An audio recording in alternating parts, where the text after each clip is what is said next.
So I just remember him coming in, and obviously, it's a big game for him. It's his, first real snaps as a QB. He came in. I mean, how you would expect he would come in, and just kind of, I don't want to say nervous, but you can tell that he was a little, just shaken up by the moment.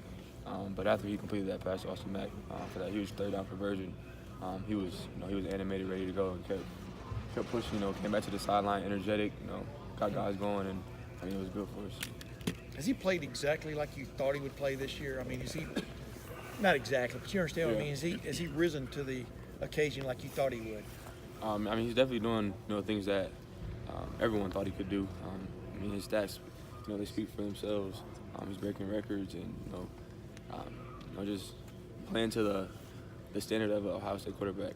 And I don't know if I want to say he's doing exactly what I thought he would be doing, because I don't think you can even fathom some of the stuff that he's done. Yeah. So I mean, he's just playing great. Parris, what are your emotions like going into this week, knowing that it is your final home game at Ohio Stadium? No, it's huge. It's everything, man. Everything's on the line for us as a team. Everything's on the line for me as a senior, playing my last game in the Horseshoe. It's crazy that I just said that. I guess I never really, thought I would be sitting here saying that, but I mean, it's here, so it's everything. What do you think of the job you guys have done as captains, especially you, Johnny, and Terry, considering how this year started for you guys? I'm talking about back in August when things hit the fan, or actually July when things hit the fan, and now I don't know how do you think y'all have done dealing with that and leading the team? Yeah. Well, I guess I think we've done a great job. I guess you got to ask others to see. Yeah. Well, I have, but I'm just wondering, just from your vantage point, what kind of a challenge was it? You know what I mean, Parris, as you look back now?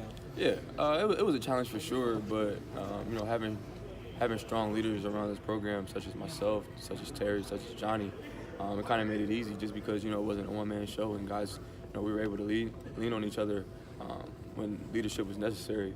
And obviously, we've had our hurdles, we had ups and downs of adversity hit us left and right.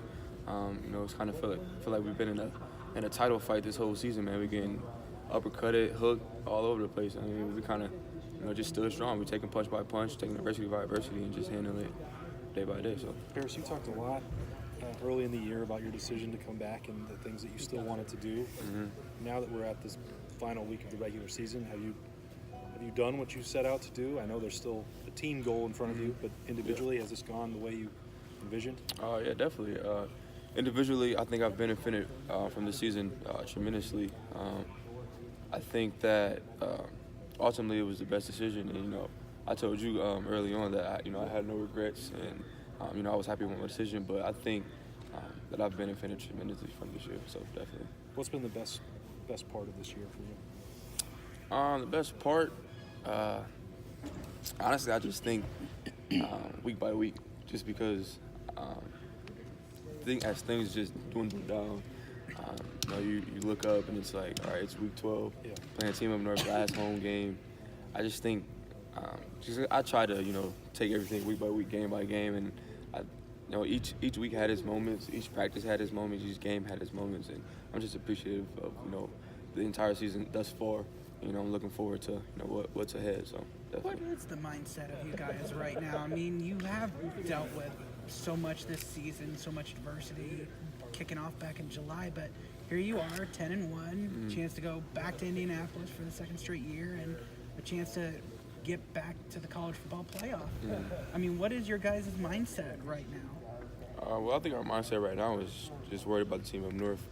Obviously, everything that we want, everything that we set out for is right there in front of us, but that doesn't come without this week. That doesn't come out with preparing the right way, attacking practice the right way. We have a long list of goals, but we got short goals that we got to take care of first, and that's this week. So, What do you think your thoughts will be as you run out there on Saturday, introduced? Yeah. You stuck it out for 5 years, you know what I mean? Yeah. What do you think your thoughts will be? Yeah, I guess, it's been a long time coming. It's been a long road. I'm going to walk in that stadium, get caught out for senior night. Just look up, see it, 110,000, because I'm sure that place will be packed. I see my family waiting for me at the end of the line. I mean, I'm sure I'll be emotional, but I'm not gonna let that get in the way of what's at stake. Come kickoff, I still have a mission ahead, and I'm sure it'll be an emotional time, but I'm not gonna let it get in the way. As a leader, was the toughest time late July, August, September, or was the toughest time after the 49-20 game at Purdue when people were writing y'all off, et cetera? And Yeah. you know what I mean? What, as you look back on it now, to get to this point, to still have everything in front of you Right. that you want to play for? I mean, I guess as I look back, people are always gonna write off Ohio State, no matter what. We could be undefeated right now, people still write us off. I mean, that's what comes with being a Buckeye. But the toughest, I don't think. I think they're incomparable. I don't think you really can compare the two, just because early August, that was something that no one could have expected.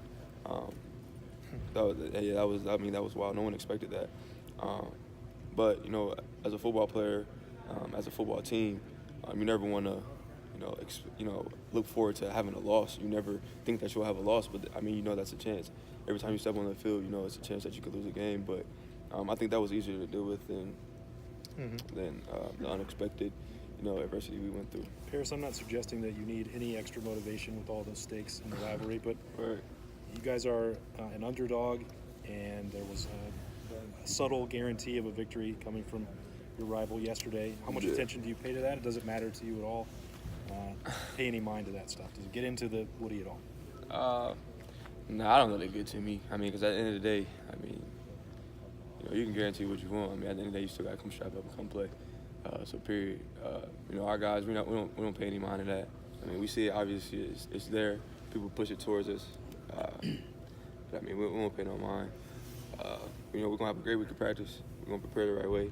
And Saturday noon kickoff, we're gonna see. If I hadn't just said it, would it be a topic of conversation at all in here?